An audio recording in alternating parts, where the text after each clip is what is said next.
He was the son of a billionaire, heir to an empire worth billions. But inside the school corridors, he was nothing more than a joke. Every exam he touched ended with a giant red F. Newspapers mocked him, students laughed at him, and even his own father called him a failure. Imagine being born with every luxury, every door open, yet feeling completely worthless. That was Adrian Cole's life.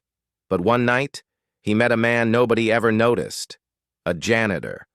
And the secret that man whispered to him would change not just his grades, but his destiny. Adrian Cole was born into a world of unimaginable wealth.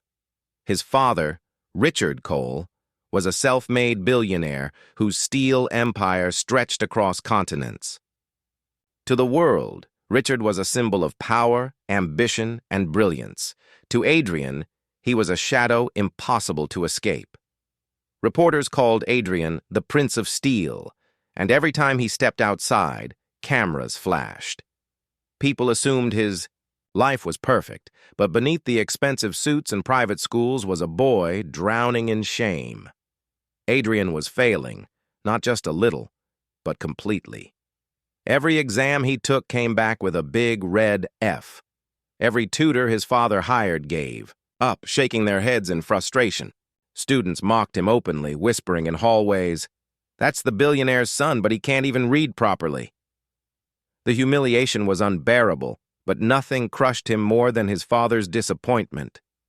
Richard Cole had built his empire with sharp intellect and iron discipline, and when he looked at his son, he saw only weakness.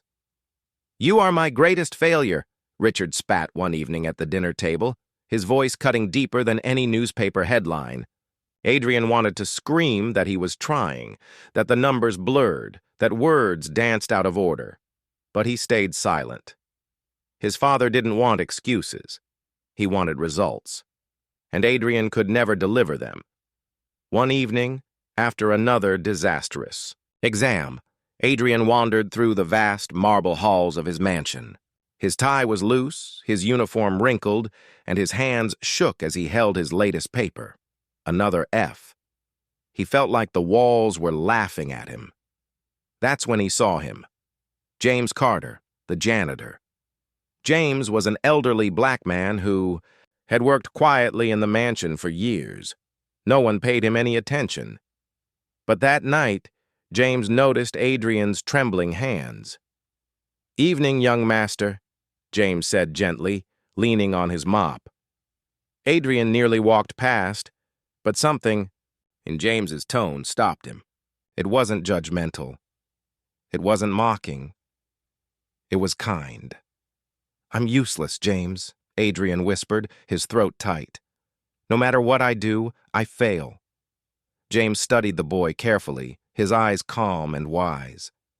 "Maybe you don't fail because you're stupid," he said slowly. "Maybe you fail because no one ever taught you the one secret."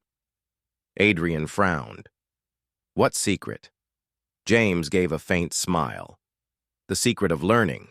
That night became the turning point of Adrian's life. The following evening, Adrian found himself in the dim basement storage room. It smelled of cleaning supplies and dust, but for the first time, Adrian didn't feel judged. James sat on a wooden stool with a piece of chalk. "School makes you memorize," James explained, drawing a simple math equation on an old chalkboard. "But life teaches you to understand." He tapped the board and then drummed on a bucket like a rhythm. "Math is music. Don't fight the numbers. Listen to them." Suddenly, math wasn't an enemy anymore.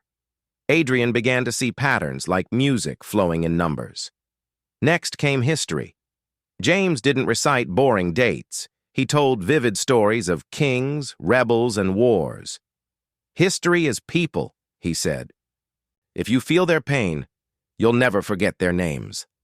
For reading, James handed Adrian a battered book. "Words are not enemies. They are keys. Unlock them, and the world opens." For the first time, Adrian felt hope. No tutor had ever given him that. No one had believed in him. But James did. Night after night, Adrian learned in that humble room, sitting beside a janitor the world ignored.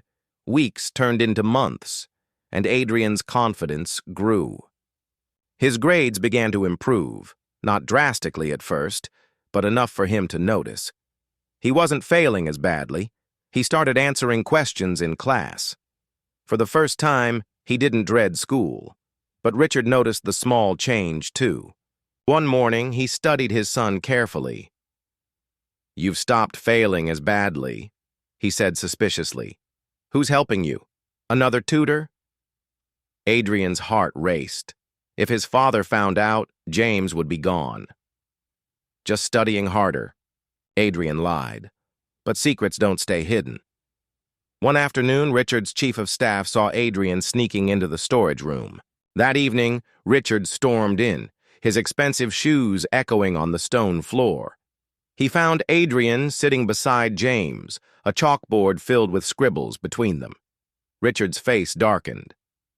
"You mean to tell me that after I spent millions on the world's best tutors, you're wasting your time with a janitor?" Adrian stood quickly, his voice trembling but strong. "He taught me what no one else could. He believed in me." Richard's face turned crimson. He pointed at James. "Pack your things. You're fired." Adrian's chest collapsed. "No! Please, Father!" he cried, grabbing his father's sleeve. "Don't take him away from me. He's the only one who understands." But Richard shook him off. "You don't need pity from a janitor. You need strength. You need discipline. Success." James removed his gloves slowly and set them on the stool. "With respect, sir," he said quietly, "your boy doesn't need more pressure. He needs faith. That's something money can't buy." Richard's glare could have shattered glass. "Get out," he growled, and just like that, James was gone. That night, Adrian lay in bed staring at the ceiling, tears streaming silently. His one light in the darkness had been taken away. The mansion felt colder, emptier. But James's words refused to leave him. The final exams approached, and Richard's threat echoed in his mind. "Fail again, and you'll never inherit the empire." Adrian's hands trembled as he sat in the exam hall. Panic clawed at him, threatening to consume him. But then, he heard James's voice in his mind. "Numbers are rhythm. History is people. Words are keys."